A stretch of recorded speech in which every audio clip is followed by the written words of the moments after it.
Bonjour chers élèves, bonjour tout le monde. Alors aujourd'hui donc je vais expliquer une leçon concernant la quantité de matière d'un échantillon. Alors notez N.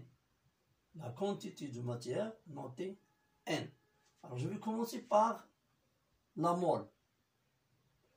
Bien, mole. Donc c'est quoi la mole ou bien mole?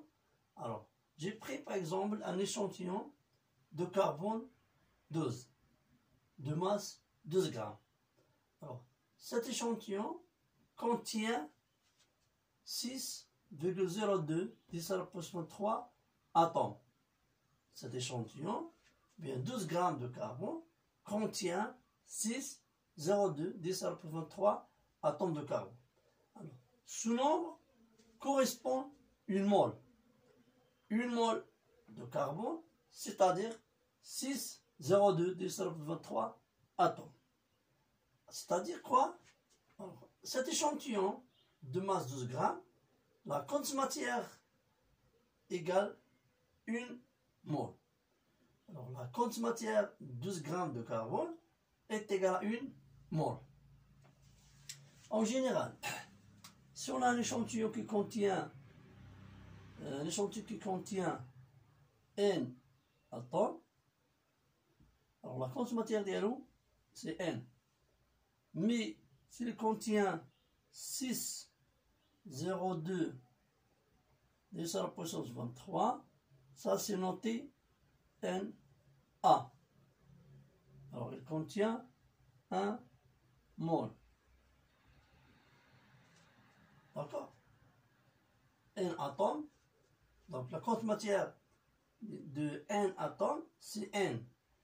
Alors la quantité de matière de 6,02 10 à la 23, c'est une mole. Alors, on fait la multiplication. On trouve quoi? On trouve que N égale N sur N A. D'accord? Ça c'est la quantité de matière d'un échantillon qui contient N, N. Ça s'appelle, ça sont 100 unités, et ça c'est mol. Alors Na, c'est mol moins 1. Na, donc ça s'appelle constante d'Avogadro. Constante d'Avogadro. Constante d'Avogadro. Alors, c'est quoi N? On représente quoi? N, ça représente, c'est le nombre d'entités, chimiques. D'accord? Par exemple, donc on prend un échantillon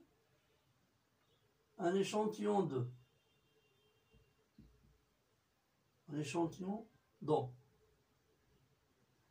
Alors, cet échantillon, l'entité chimique constitue cet échantillon, c'est quoi?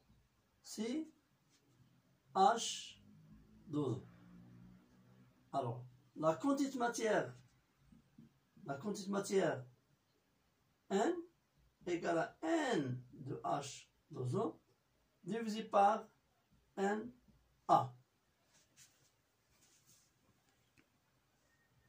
D'accord? Par exemple, si on prend un échantillon de cuivre,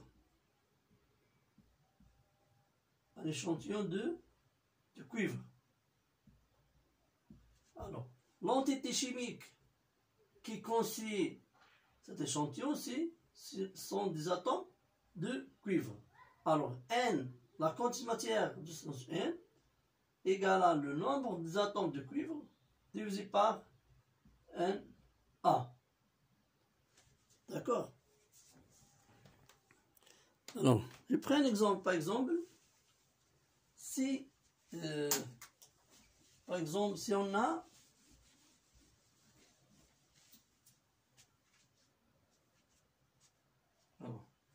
si on a un échantillon dont le compte matière N égale à 0,5 mol. Un échantillon d'eau de compte matière 0,5 mol. Alors, premièrement, calculer le nombre des molécules H2O et déduire le nombre des atomes d'hydrogène et le nombre des atomes d'oxygène. D'accord? Alors, comment je peux trouver ces trois nombres? Alors, je vais commencer par la relation principale. Alors, c'est quoi la relation principale? Ça, c'est la relation principale. Alors,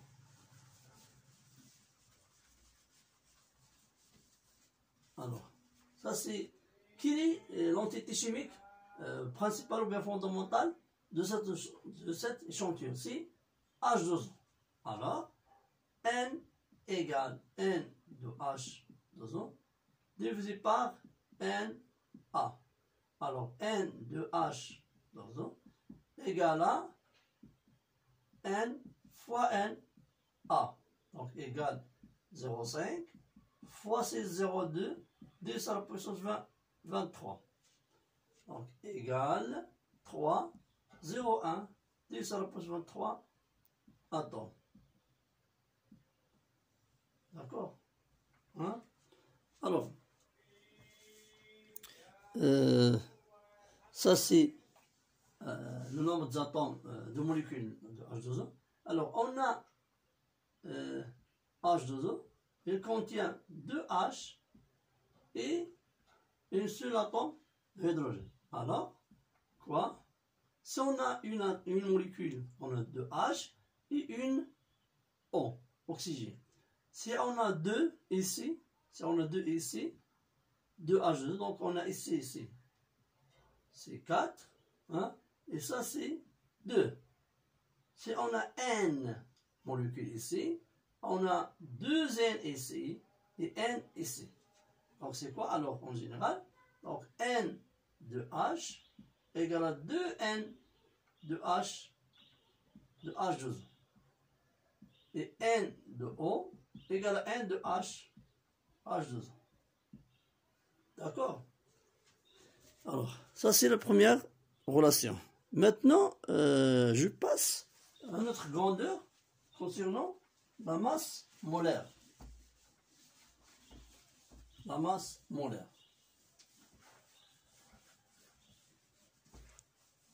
La masse molaire. C'est quoi la masse? Masse molaire.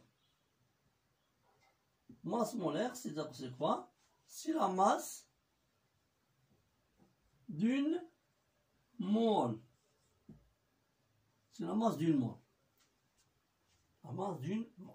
Alors, je reviens à la première chose qu'on a fait, que 12 grammes de carbone, 12 grammes de carbone, 12 grammes de carbone.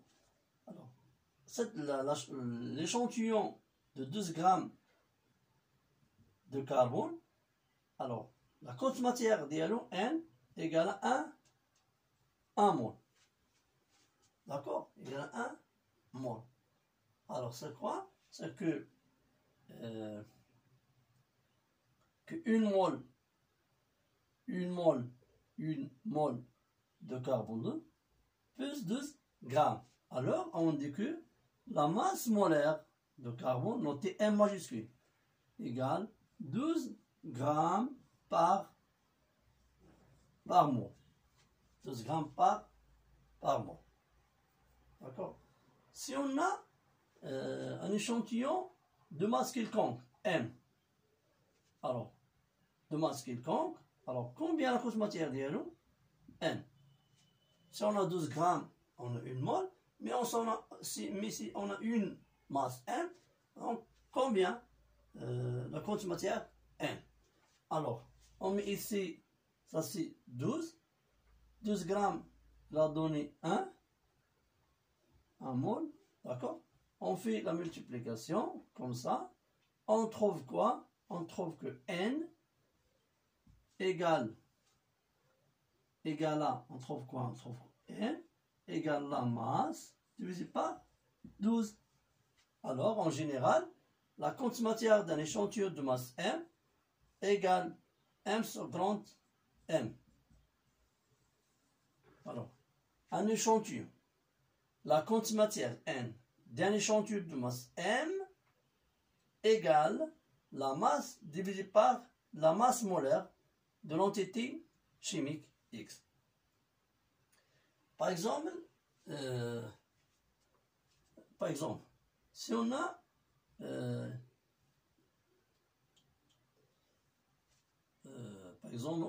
un échantillon,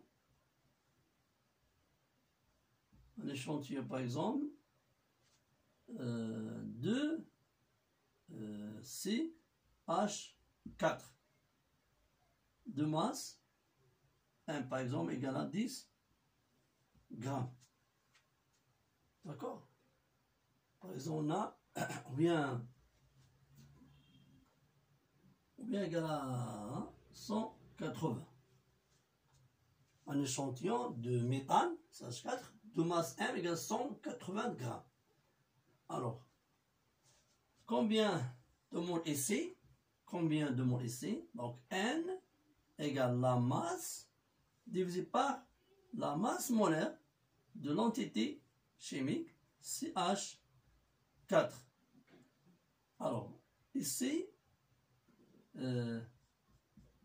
l'entité chimique ici, c'est une molécule. Mais c'est quoi la masse d'une molécule? La masse molaire d'une molécule, c'est quoi la masse molaire d'une molécule? Alors, la masse molaire d'une molécule, c'est quoi? Alors, M, donc on peut faire le calcul ici. Alors, M de CH4 égale à M de C plus 4 fois M de H. C'est quoi? C'est de la masse molaire d'une molécule. C'est la somme des masses molaires atomiques de chaque atome. Ici, on a 4. Donc, on met à 4. 4 fois M H. Donc, égal à 12 plus 4 fois 1 égale à 16 grammes par mol. D'accord? Alors, la quantité de matière ici, on met par exemple ici 180. Alors, N égale 160 grammes divisé par 16. Donc, N égale à 10 mol. Égale à 10 mol. D'accord? Égale à 10 mol. Alors, maintenant, je peux expliquer une chose plus importante concernant le pourcentage massique d'un élément chimique. Alors, le pourcentage massique,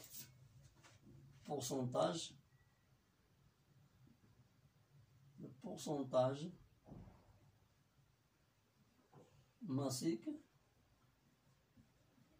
d'un élément X.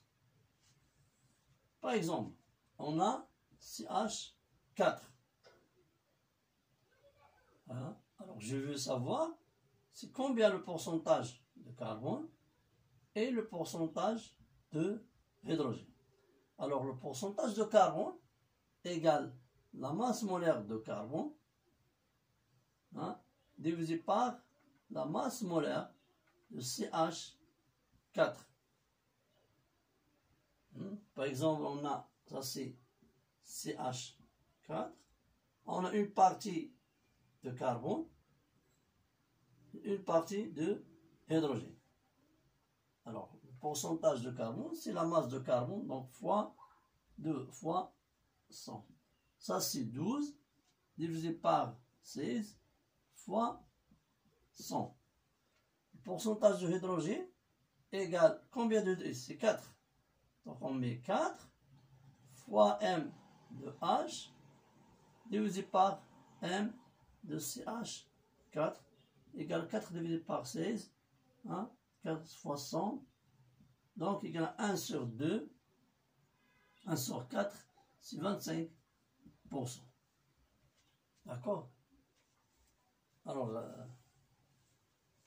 si par exemple on a une formule générale X, HY, hein, et X, c'est pas qu'une, c'est X et Y, mais le pourcentage de cet atome A, par exemple, il a donné c'est 44 grammes par mois. Et le pourcentage de carbone, par exemple, égale à égale par exemple 20%.